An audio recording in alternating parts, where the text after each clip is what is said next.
Letters for $1 on a horse? What's up, guys? Welcome back to my channel, and if you're new here, then welcome to our little corner of the internet. Today we're going to be watching a video titled How the Post Office Made America. Without further ado, let's see what this video is about. This Wendover Productions video was made possible by Away. Get $20 off the perfect suitcase from Away with the code Wendover at checkout. The post office. That was a very quick ad. I couldn't skip it. I'm sorry. Perfect suitcase from Away with the code Wendover at checkout. The post office made America. It's an ambitious claim, I know, but without it, the United States as we know it today would not exist. As author Winifred Gallagher eloquently pointed out in her book, How the Post Office Created America, in the years following the American Revolution, one didn't say the United States is, they said the United States are. The country at the time was just a loose... I'm sorry, but just straight off the bat to say that the post office made America, to me sounds like... I don't know what the video will be about, but just like judging off the title, I feel like that's disrespectful because there's so much to America's history and so many people who have fought for America, that to say that, you know, oh, the post office made America is like, what do you mean? What do you mean? Is, they said the United States are. The country at the time was just a loose collectivity of states. The national government was weak. People identified with their state first and their country second. With the opening of the post office, however, Americans across the continent had for the first time a direct link to the federal government and the outside world. In the New England colonies that preceded the United States, infrastructure was poor. It was considered a great achievement when travelers could finally reach New York from Boston in under a week. There was little emphasis on creating roads between colonies since each was a unique, independent entity. Some have even attributed the colonists' lack of attachment to the crown to their lack of roads. Those living outside of cities might have never met a royal official in their lives just because of how hard it was to get around. Given this, What is that? Oh, New Hampshire. What is England? Oh, England. Why did I... Oh. Wait, what? Why is there a W over there? Oh, New England. Oh, okay. I was like, what is England? the crown's postal system in the colonies was slow, expensive, and emphasized links across the Atlantic to Britain almost more than it did links between the colonies. Before the American Revolution, there were unofficial, almost black market ways of getting mail around. With the increasingly legitimate Continental Congress, the group that eventually declared American independence, realized that in order to properly coordinate and collaborate, the member colonists needed a way to effectively communicate. Therefore, surprisingly, the United States Post Office was founded almost a full year before the United States itself. In the century following its founding, the US had a bit of a good problem.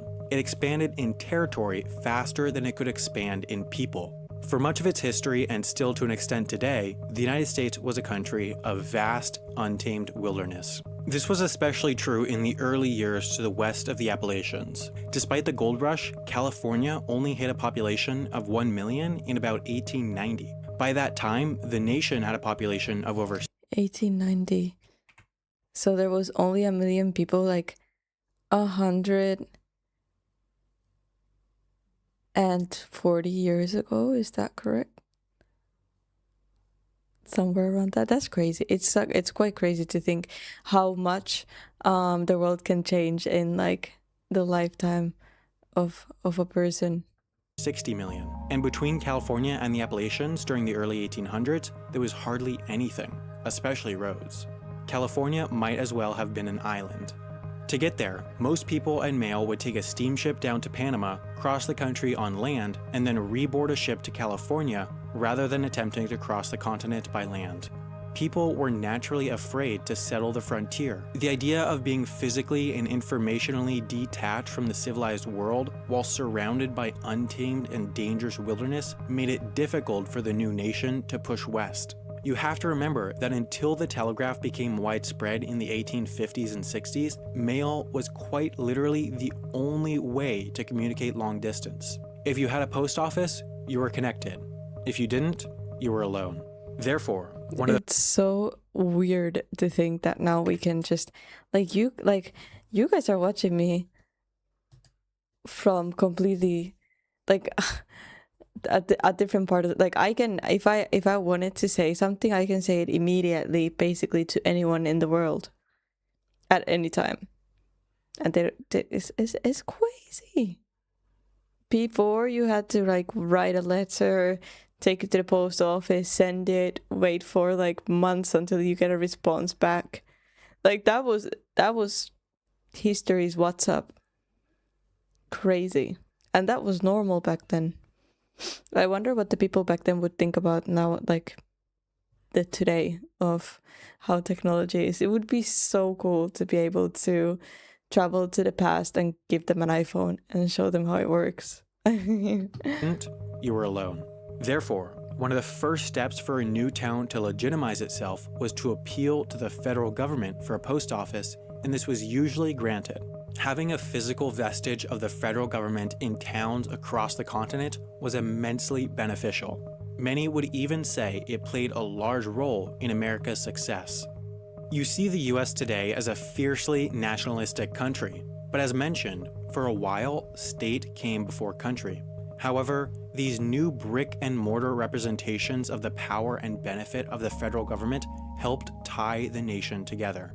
But the post office's impact didn't stop at its mere existence. Newspapers shipped free, or at least close to free, and that revolutionized the spread of information. In the 1850s, this meant that someone in brand new Houston, Texas could read a newspaper just as easily as someone in Washington, D.C. If it had been more difficult to distribute national newspapers, individuals wouldn't have had information on national politics. Without knowledge of national politics, the state might have stayed as the dominant entity. The long overland routes to tiny frontier towns Okay, I see where this is going. I understand. The post office was the way that people connected, but did it make America? I mean, yeah, in a sense, it was necessary to be able to contact each other, but I feel like that's just I don't know. It's just a big part of life in general. I don't know. That's an asset. I don't know. For example, hygiene things. Did it make humanity because now we're more hygienic and we live longer and all of that? Not really, but it's a good asset to have to live longer. But it's just part of life. So I don't see it as if it made America, But I do get what he's saying. Absolutely did not make money, but the post office wasn't supposed to make money at the time. It was there to make living in a frontier town of 1,000 as similar as possible to living in an East Coast town of 100,000. 150 years ago, it took more than a month and a half to travel to many parts of the frontier from New York, if you could get to them at all. However, the post offices needed faster routes, so it created post roads, long rudimentary overland routes. With time and traffic, however, these post roads developed into America's first interstate roads. The informational links led to physical links. A big question, however, was how to efficiently get the mail out into and across the frontier. In 1860, the railroad ended in western Missouri, and after that, the mail had to go out overland. The Pony Express was a short-lived commercial express mail service connecting the end of the railroad to California. In only crazy. 10 days, it could get a letter from the Atlantic to the Pacific. This was the Pony Express with horses? Unbelievable at the time. Once mail arrived at the end of the railroad line in St. Joseph's, Missouri, a rider would take the pouch of mail and immediately start riding west at up to 25 miles per hour. Full speed. Oh, if I was alive in that era, that would be my job. I would freaking love that. And then every 10 or so miles, they'd stop at a Pony Express station to switch to a fresh horse. Every 75 miles, they'd switch riders to keep the mail pouch thundering across the country day and night. This didn't come cheap. It was the equivalent of $130 to send just one half-ounce letter. but time is money and people... Telegram? They had Telegram back then? That's an application. What is a Telegram? Is a Telegram something else? Telegram sent to Fort Kearny on the morning of Monday and Friday. What is a Telegram? I only know about the application. Express charges. Oh! Letters for $1 on a horse? That's wild. For every additional half ounce or fraction of an ounce. For every additional half ounce of or fraction of an ounce. 1 CO. What is that? The enclosure intend government stamped envelopes. Prepaid. Pony Express envelopes for sale at our office. That is insane. Did pay. One of the most famous rides of the short-lived Pony Express was following the 1860 election. Telegraph did exist at the time, but it didn't stretch all the way across the country. The Eastern line ended in Fort Kearny, Nebraska, so following the news of Lincoln's win, a rider set out west. Using the relay system, riders made their way across the country to Fort Churchill, Nevada, the beginning of the Western Telegraph line, to transmit the news. The West Coast papers therefore published the news of Lincoln's win only 7 days and 17 hours behind the East Coast papers. Just 2 years earlier, it took 17 days for news to cross the continent. This was an unbelievable feat. With the completion of the transcontinental telegraph line in 1861, however, the Pony Express closed its doors after only 19 months of operation. But it did play a big role in the innovation of mail systems. As mail volume rose to the West Coast, I've never heard of the Pony Express though. The US Post Office looked for ways to further shorten the travel time across the continent. Until the opening of the Transcontinental Railroad in 1863, most transcontinental mail went out to Missouri by rail before switching to lower-cost stagecoach rather than the Pony Express. At first, all westward mail was put on the train to be sorted in Missouri, but in 1862, the first post office on wheels was put into operation. A staffer would sort the mail while on the move in an identical way as a post office on land, so when it arrived in St. Joseph's, Missouri, it was all split up in different bundles for different destinations. This system proved incredibly successful, and in the coming decades, the post office gave exorbitant subsidies and payments to railroads across the country to move mail. Most lines to small communities would never have been financially viable without the post office contracts they attracted.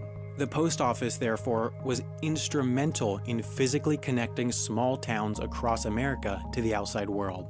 Expansion was getting easy. This role in innovation happened once again in the 1920s. Aviation became big during World War I, but once... I mean, it's really hard to disagree with this actually, because many of these towns wouldn't be connected with each other if it wasn't for the post. And now they probably have, they like rely on different maybe cities or states to operate. So it makes sense. I mean, that's a huge part of the development, I guess, of America. I get it. Peace was settled, it almost became irrelevant. Civil aviation was at first nearly non-existent. Just months after the end of World War I, however, the first regularly scheduled airmail route between DC and New York began. By 1925, airmail routes stretched to hundreds of towns all across the United States. Just like with the railroad, the post's subsidies allowed for air service to towns that would never have been profitable with passenger-only flights. The U.S. airmail service grew to become the largest in the world, making the U.S. one of the most connected countries in the world, and its legacy still survives today. Many of the airlines that merged into United, Delta, and American Airlines were founded as airmail operators. It's easy to forget that 200 years ago, only 8 million people lived in the 20 states and 4 territories that formed the Union. The continent filled in incredibly fast, crazy. and a lot of the credit has to be given to the postal system. Few countries as large as the US have such a strong national identity. The spread of information is one of the greatest determinants of a country's success, and it's unlikely the US would be such a global superpower today without the education, connectivity, and innovation that the post office brought. Of the 5 largest countries in the world, the US is the only to not have a serious present-day sovereignty movement within its borders. This has to be at least partially attributed to how easy it has always been to spread information across the country. It may be obsolete today, but the post office was once the peak of innovation, so much so that it made America. Well, that does make very much sense. The rest of it is an advert. I never thought about how important something like this was, you know, for the country's development, but that is actually pretty crazy. Like, I don't know, we've never ever watched anything like this when it comes to like the history of America or anything like that, so that was very eye-opening. I hope you guys enjoyed watching that with me. Thank you for joining me. Please leave your thoughts in the comments below. Leave a like, subscribe if you haven't yet, and I'll see you guys in the next video.